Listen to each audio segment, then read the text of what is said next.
And joining us now is Patrick Moorhead for more insights and strategy. And Pat, we could use more insights. So tell me, Nvidia specifically, it was hit on China headlines in August and September, but it seemed to sort of take off from that. We're talking about all this OpenAI-driven demand. How much is this AI narrative exposed to China policy headlines? John, I think this is a complete overreaction. Let's take NVIDIA as an example. NVIDIA zeroed out all revenue for China going forward. They just zeroed it out in all of their forecasts. But this is a left brain emotional reaction. I mean, listen, I understand companies like Apple, who quite frankly do most of their manufacturing in China and a little bit in India, but NVIDIA and even AMD in particular make absolutely no sense. But how much of this might be about the optimism that it takes from businesses, global businesses, to keep fueling this massive investment cycle? I mean, you've got as good a perspective as anybody on how this lines up on previous technology infrastructure cycles. It's been a long time since we've seen anything close to it, right? I mean, John, I've never seen anything like this. So this even eclipses .com. I do think with the run-up of so many stocks in the ecosystem, whether it was cloud service providers, chip companies, and everybody in between, it's getting so hot that the market was looking for any reason to sell off. And I think they found it. And I also think we can't just dismiss the shutdown. I think all of this is risk, even though right brain, it doesn't make sense for tech. I would understand if we were going into a true trade war with Taiwan. Now that would be very, very difficult, where most of the leading edge chips that are used in hyperscalers are all made in Taiwan. But we're talking about China, that sure, they do manufacture smartphones and PCs, but not leading edge chips. As the top producer of artificial intelligence chips worldwide, tech behemoth Nvidia has also found itself at the center of trade disputes due to its success. Due to its chips, which are mostly used to power enormous data centers used by other tech companies like OpenAI, the creator of the well-known AI chatbot ChatGPT, the Santa Clara, California-based company, has experienced fast growth and is now close to having a $5 trillion market capitalization. However, President Donald Trump's trade war with China, which began with Trump's broad tariffs in April and has intensified over rare earth resource disputes, has used Nvidia's cutting-edge technology as a negotiation tool. Nvidia's relationship with China, where it was selling around 25% of its graphics processing units, has become even more problematic, according to Gil Luria, head of technology research at D.A. Davidson. As trade tensions persist, Nvidia's popularity has also ensnared the business in a bitter spat over possible export limitations that China could circumvent. Two significant issues have ensnared Nvidia: a trade dispute between the United States and China. But more significantly, Luria stated, AI has turned become a national security issue. According to Nvidia CEO Jensen Huang, limiting the sale of AI chips made in the United States may eventually allow Chinese developers to produce their own substitutes. Jensen Huang is who? Huang, 62, was born in Taiwan and moved to Tacoma, Washington when he was 9 years old. The Stanford University and Oregon State graduate co-founded Nvidia in 1993 when it was still a graphics-based processing startup. According to the Bloomberg Billionaires Index, Huang is worth $167 billion. He was a microprocessor designer at now competitor AMD before becoming a rock celebrity in Taiwan for his achievements in the battle for AI processors. John Villasenor, a professor at the University of California, Los Angeles, and a non-resident senior fellow at Brookings Institution, remarked of Huang, "It's really unusual to have somebody who can go from starting what was at the time a very small tech startup and grow it to the extraordinary level of success that Nvidia has grown to." Nvidia has been the preferred supplier of such processors and powers the data centers that underpin AI technology. According to Arun Sundararajan, a professor of technology, operations, and statistics at NYU Stern School of Business, Nvidia effectively invented the architecture for anyone who develops AI, which resulted in a spike in demand for its technology. The company said in September that it would invest up to $100 billion in OpenAI and provide it with data center chips as soon as late 2026.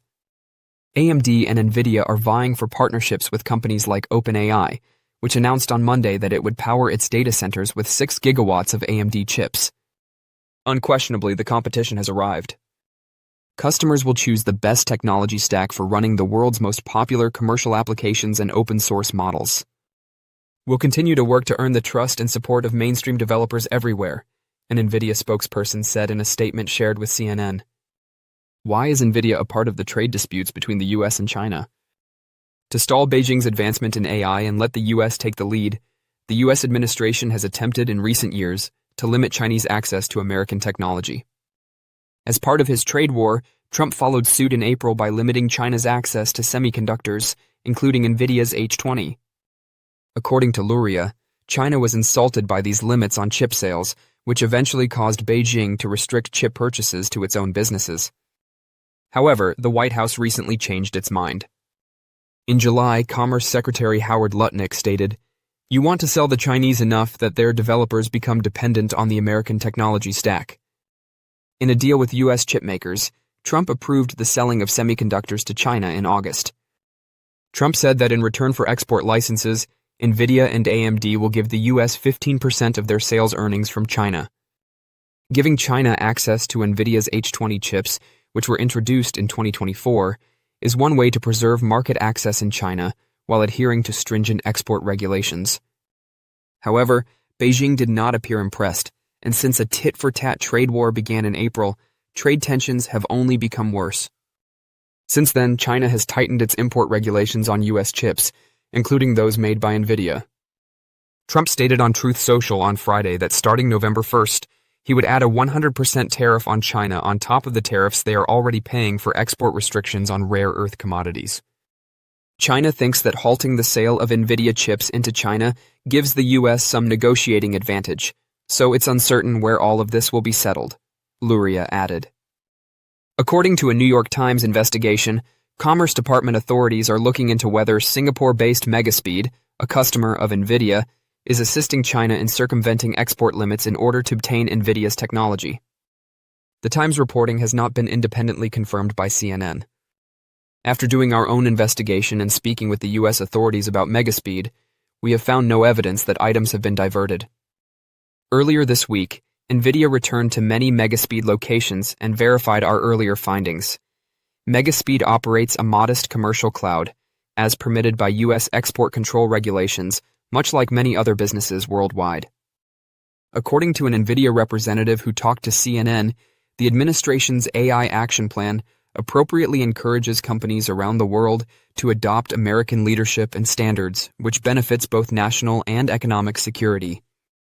Furthermore, it is generally accepted that Nvidia's H20 chips helped create DeepSeek, a cutting-edge Chinese AI model that shocked Silicon Valley when it was unveiled earlier this year and sparked worries that China was well ahead of the curve in AI.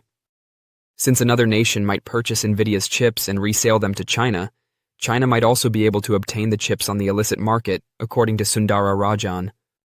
The main question is whether it would be detrimental to try harder to limit access to Nvidia's products globally. Because, according to Sundara Rajan, it compels these nations to accelerate their own rate of innovation. Though it receives little attention, Nvidia has a brilliant AI business that is poised to more than double revenue to $20 billion or more this year. Using Nvidia's technologies, sovereign bodies are quickly developing their own artificial intelligence infrastructure. Nvidia's independent AI division ought to be sticky and generate recurring business as well as other prospects. I was listening to Nvidia's fiscal second quarter results call in late August. Since such data is rarely shared, I thought, finally, when Colette Kress, CFO of the Artificial Intelligence, AI tech leader, provided quantitative statistics about the company's autonomous AI business. The autonomous AI division of Nvidia is expanding rapidly. The company's AI-driven data center platform, which generates the majority of Nvidia's overall revenue, seems to be its largest growth engine. But the financial press doesn't cover it much. Independent entities with complete or substantial control over their borders are considered sovereign entities. This encompasses the European Union, EU, numerous countries, and U.S. states. According to Kress's comments on the previous quarter's results call, Nvidia Corporation has a big opportunity as the country's capacity to create its own AI with local talent, data, and infrastructure is growing. Leading the charge on historic projects in the UK and Europe is Nvidia Corporation. Below, I'll explain the $20 billion. According to Kress, the EU intends to build 20 AI plants in France, Germany, Italy, and Spain with an investment of 20 billion euros. This will enhance its AI compute infrastructure by 10 times and include 5 gigafactories. A gigafactory refers to the quantity of Nvidia's graphics processing units, GPUs, which control the majority of the AI chip industry, that need at least 1 gigawatt of power. For comparison, the power output of a big nuclear power plant is roughly equal to 1 gigawatt, or 1,000 megawatts. The aforementioned passage was taken from CEO Jensen Huang's comments during Nvidia's May fiscal first quarter results call. Additional Huang tidbits from that call are as follows. It was a privilege to announce a 500-megawatt AI infrastructure project in Saudi Arabia with President Donald Trump in May. Nvidia GPUs and related technology are being used in every nation Huang listed as developing autonomous AI infrastructure. Large clientele, huh? Wall Street projects that Nvidia will make $206.5 billion this fiscal year, a 58% increase from $130.5 billion the previous one. The sovereign AI business will generate $20 billion in sales, or roughly 9.7% of overall revenue, if that projection turns out to be reasonably true. The percentage may be higher because Kress stated that it was more than $20 billion. Although the statistics above cover a half year, they give you a sense of how impressive Nvidia's autonomous AI business is. According to Kress's annual estimates, this company most likely made about $8 billion in the first half of the year, or 10% of the data center's total income, and it most likely expanded by 100% or more annually. In addition to selling its technology to sovereign bodies, Nvidia also helps them with their enormous projects. Countries that are satisfied with Nvidia are likely to continue working with Nvidia when they wish to improve or extend their AI infrastructure, which should make the company's autonomous AI business particularly sticky. Nvidia should have additional prospects as a result of the autonomous AI business. If and when they require their own AI-enabling equipment, businesses, researchers, and tech students who use and grow familiar with the nation's autonomous AI infrastructure are likely to purchase Nvidia's products. Jim Cramer recently shared his thoughts on several equities, including Nvidia. Jensen Huang is more knowledgeable than the bears, according to Cramer. I've been saying that you either believe in the fourth industrial revolution as defined by Jensen Huang, the CEO of Nvidia, or you don't, he said. It is not believed by the bears. Are they correct? Naturally.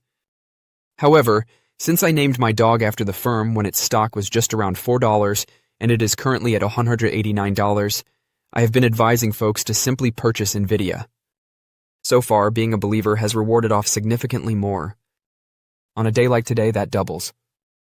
We're a couple $100 billion into a multi-trillion-dollar infrastructure build-out, stated Nvidia CEO Jensen Huang.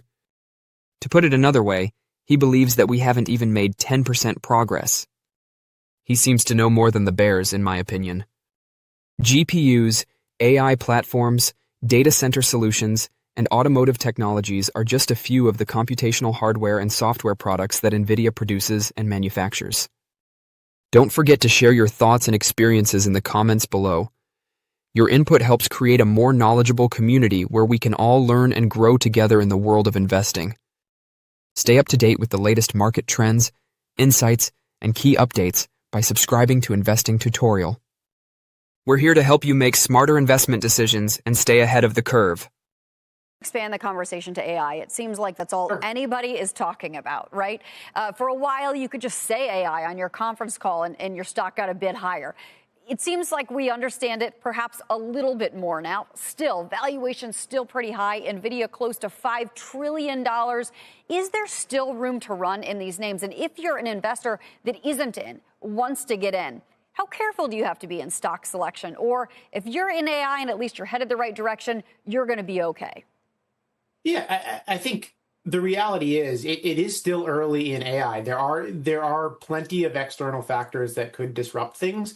But you mentioned valuations. If I look at where Nvidia is trading, for instance, at sort of high 20s, low 30s multiple, for the growth rates that they're putting up and for how important they are to the global compute ecosystem, I actually don't think it's all that expensive. I think it's fairly valued and on next year's and 2 years out earnings, and those earnings numbers are going to move meaningfully higher. If we step back and think about the AI space, the number of users is going up, the complexity of the applications and workloads is going up, and the number of applications we're using AI is going up, all three at the same time. I actually think the demand for compute and the gap between supply and demand of where we are today has actually grown over the last 12 months. So without these external factors disrupting things, which are impossible for people to predict, I do think this ecosystem is going to continue to grind higher.